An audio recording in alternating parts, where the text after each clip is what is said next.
हम लाते हैं top news, आपके फेवरेट टॉक शोज और अनलिमिटेड एंटरटेनमेंट सिर्फ YouTube पर। अगर आपने अभी तक हमारा चैनल सब्सक्राइब नहीं किया तो अभी सब्सक्राइब करें और बेल आइकॉन को क्लिक करके हमारी लेटेस्ट वीडियोस के बारे में अपडेट जानें। सब्सक्राइब कीजिए और हम आपको लिए चलेंगे आपकी फेवरेट वीडियो की तरफ।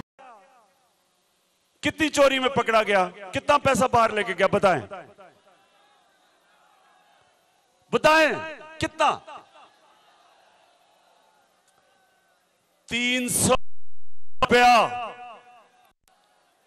300 अरब रुपए का मतलब 30,000 करोड़ रुपया इस कौम का आपका चोरी करके बाहर लेके गया है। इसने उसका जवाब देना है। बजाय जवाब देने के हर जगह कहता है मुझे क्यों निकाला।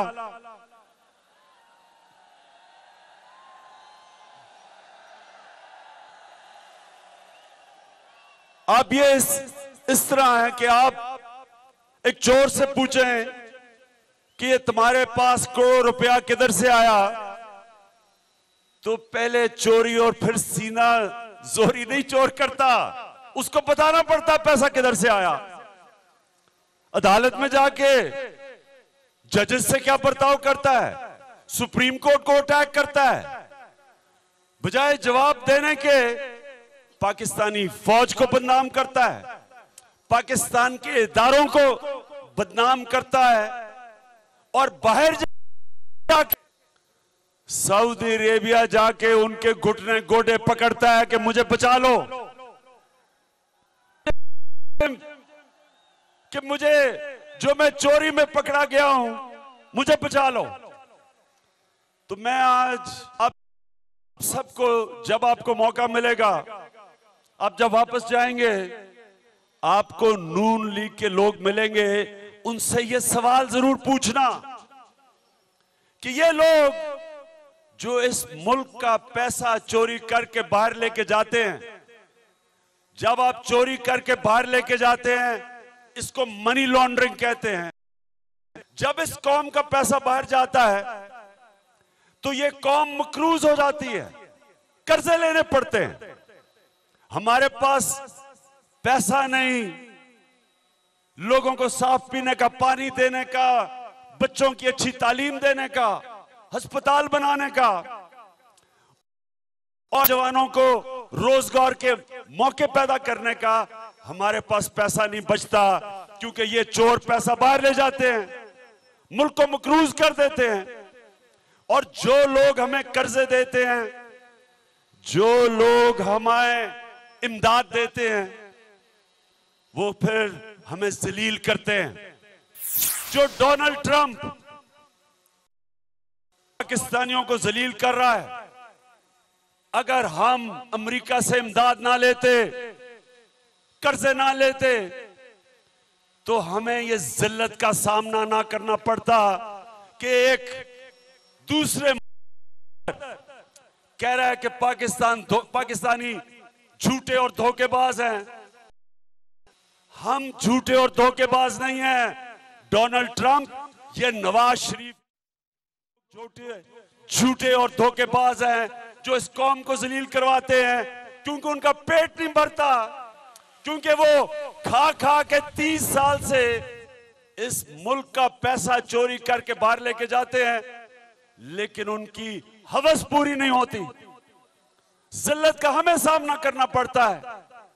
बाहर हमारे बैरून मुल्क पाकिस्तान जिनके पैसे पे हमारा मुल्क चल रहा है, जो 20 अरब डॉलर बाहर से पाकिस्तानियों को पैसा भेजते हैं इस मुल्क में, उन बेचारों से पूछें कि उनके ऊपर है कि जब ये हमारे मुल्क को मकरूज कर देते हैं और हमें इमदाद लेनी पड़ती है, तो उनसे पूछें बाहर हरे पासपोर्ट को कितनी जिल्लत मिलती है।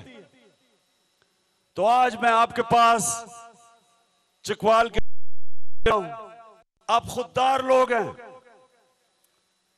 यहां से लोगों ने कुर्बानियां दी हैं पाकिस्तान के लिए। हम एक खुददार कौम बन के रहना चाहते हैं।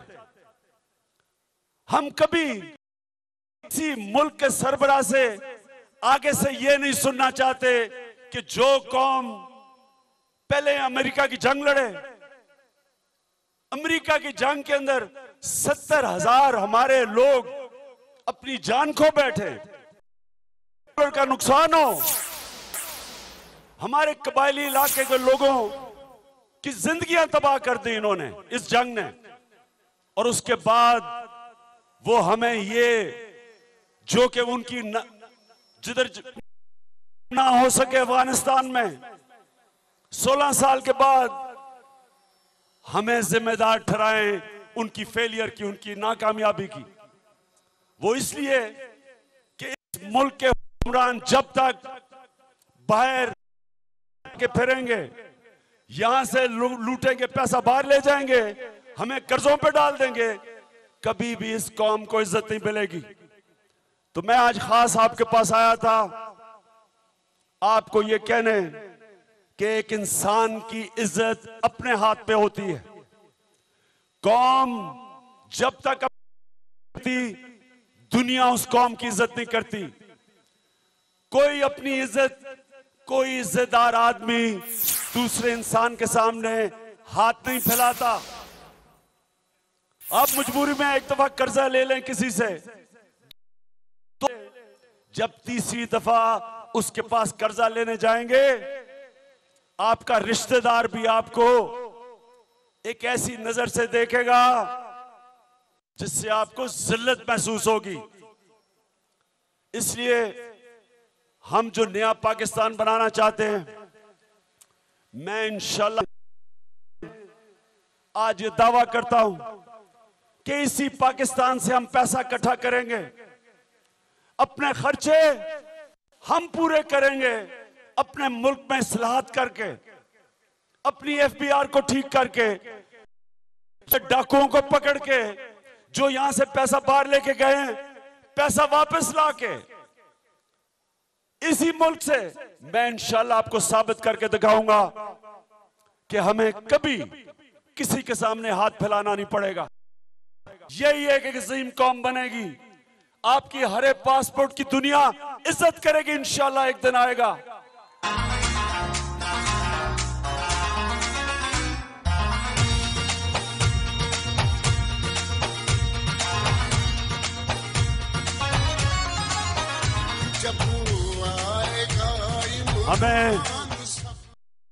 मुझे इतना अफसोस हुआ, हमने कहा जी पाकिस्तान को हम 25 अरब रुपया जो देना था हम नहीं दे रहे।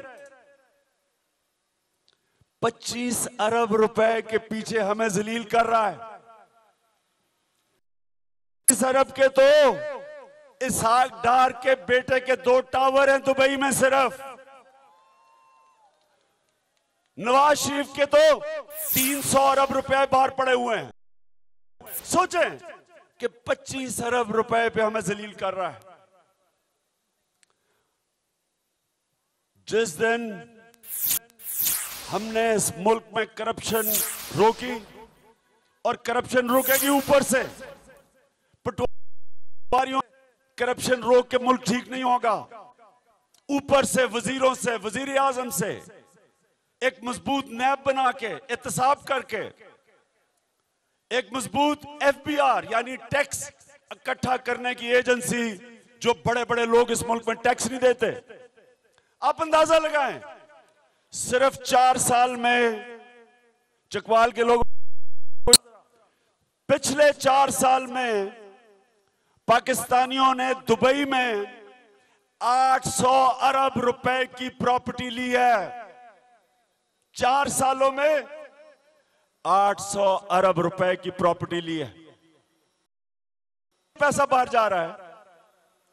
800 अरब रुपए की वहां प्रॉपर्टी पाकिस्तानी ले रहे हैं, और 25 अरब के पीछे हमें जलील किया।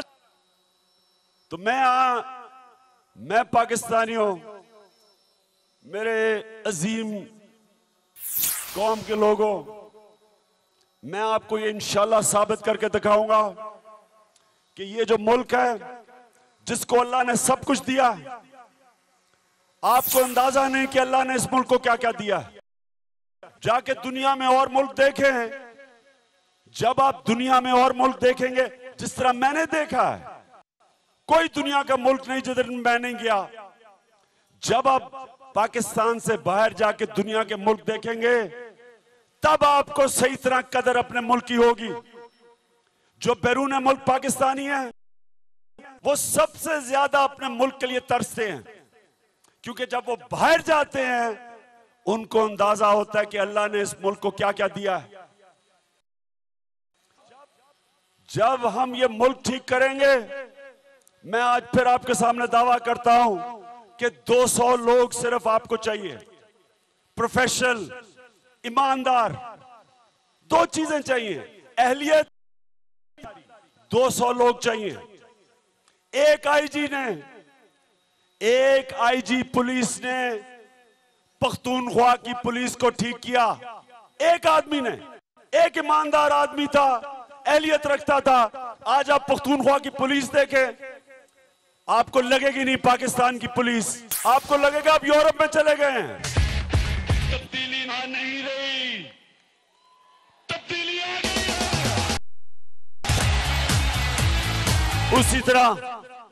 उसी तरह अब जो हमने अपना चीफ सेक्रेटरी लगाया पख्तूनख्वा में, आप वहां की आज इंतजामिया जाके देखें।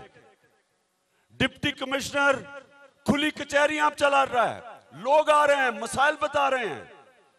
वो अपने ऑफिस में नहीं बैठा, जाके लोगों के पास जाते हैं, खुली कचहरियां करते हैं, लोगों के मसले सुनते हैं। तब्दीली ये होती है कि इंतजामिया का काम है अवाम की जिंदगी आसान करे। तब्दीली ये होती है कि आप दरखास्तें लेके एमएनए और वजीरों के पास ना जाए कि जी थाने में केस, झूठी एफआईआर, थाने का मसला, कचहरी का मसला, पटवारी का मसला। गवर्नमेंट का काम होता है अवाम की जिंदगी आसान करना। जितनी बेहतर गवर्नमेंट उतनी अवाम को सहूलत मिलती है। और बाकी मसले क्या पाकिस्तान के? पाकिस्तान का सबसे बड़ा मसला यह कि हमारे इदारे हैं, पीआईए, स्टील मिल, वपडा, ये हर साल इस मुल्क का 500-600 अरब रुपया खा जाती है। ये 500 अरब का जो नुकसान है ये हम रोक दें तो ये हम आपके ऊपर खर्च कर सकते हैं। कितने की यूनिवर्सिटी बनेगी, कितने का? शौकत खानम जो पेशावर में अस्पताल बनाया, आज इंटरनेशनल स्टैंडर्ड का हॉस्पिटल है। इंटरनेशनल स्टैंडर्ड का बाहर से आके, अमेरिका से आर्किटेक्ट ने वो अस्पताल बनाया। इंटरनेशनल लेटेस्ट मशीनरी है। कितने की बनी होगी? 4 अरब रुपए की। 4 अरब में अस्पताल बना है। तो सोचे कि क्यों नहीं हम सारे पाकिस्तान हर जगह अस्पताल क्यों नहीं हम बना सकते? क्यों 4-4 लोग एक बिस्तर में पड़े हुए हैं? क्यों बेचारी औरत सड़क के ऊपर बच्चा देती है क्योंकि अस्पताल में बिस्तर नहीं? ये बताएं कितना बड़ा जुल्म है। किसे इस मुल्क में अस्पताल भी बना सकते हैं, यूनिवर्सिटी बना सकते हैं। या ज्यादा दूर नहीं है नमल यूनिवर्सिटी। नमल यूनिवर्सिटी मैं तो इक्तदार में नहीं था, हमने मुश्किल से 1 अरब में बनाई। आज नमल यूनिवर्सिटी के जो नौजवान सब गरीब घरानों के थे जिन्होंने डिग्री ली है, ये जरा नौजवानों आप सुने, जिन्होंने नमल यूनिवर्सिटी की इस साल डिग्री ली, 95% को डिग्री लेते हुए नौकरियां मिल गई। 95% को नौकरियां मिल गई, टेक्निकल डिग्रीज थी। तो हम क्यों नहीं पाकिस्तान में जो हमारा बेरोजगार नौजवान फिर रहा है, क्यों नहीं हम उसके लिए टेक्निकल कॉलेजेस बना सकते, यूनिवर्सिटीज बना सकते हैं? या सारा पंजाब में सड़कों के ऊपर पैसा चल रहा है, ऑरेंज ट्रेन पे 200 अरब रुपया, 200 अरब रुपया एक 27-28 किलोमीटर की ट्रेन पे, जबकि नौजवान बेरोजगार फिर रहा है। जो सबसे बड़ा मसला एक घर में होता है, इससे ज्यादा तकलीफदेह चीज मां बाप की नहीं होती। मेरे तो कभी भूलता नहीं हूं, मोहम्मद इकबाल एक इस्लामाबाद में सरकारी नौकर था। यह भी चंद महीने पहले हुआ। मोहम्मद इकबाल का बेटा बेरोजगार था। बड़ी कोशिश की उसने बेटे को रोजगार देने के लिए, नहीं मिला। बेटा बेचारा, वो बाप देखता था, मां देख घर आ रहा है, मायूस हो रहा है, डिप्रेशन का शिकार है। तो उसने बड़ी कोशिश की अपने महकमे में नौकरी देने के लिए। तो उसके महकमे ने कहा कि सिर्फ एक तरह नौकरी मिलेगी तुम्हारी बेटे को, तुम्हारी जगह अगर तुम नौकरी करते करते मर जाओ। मोहम्मद इकबाल ने 8वें पर बिल्डिंग की 8वें फ्लोर पे चढ़ के छलांग मार दी, खुदकुशी कर ली ताकि बच्चे को नौकरी मिल जाए। तो ये एक मुल्क में सोचे, इस वक्त इतने बेरोजगारों की फौज है कि देनी है। एक ऑरेंज ट्रेन आपको नौकरी देगी। ये 3 मेट्रो बना दी है, मुल्तान की मेट्रो जिसके ऊपर बस ही नहीं चलती। कभी कभी बस नजर आती है मेट्रो के ऊपर, और पता चला कि 3.25 अरब रुपए का फ्रॉड हुआ। और कौन जिम्मेदार है?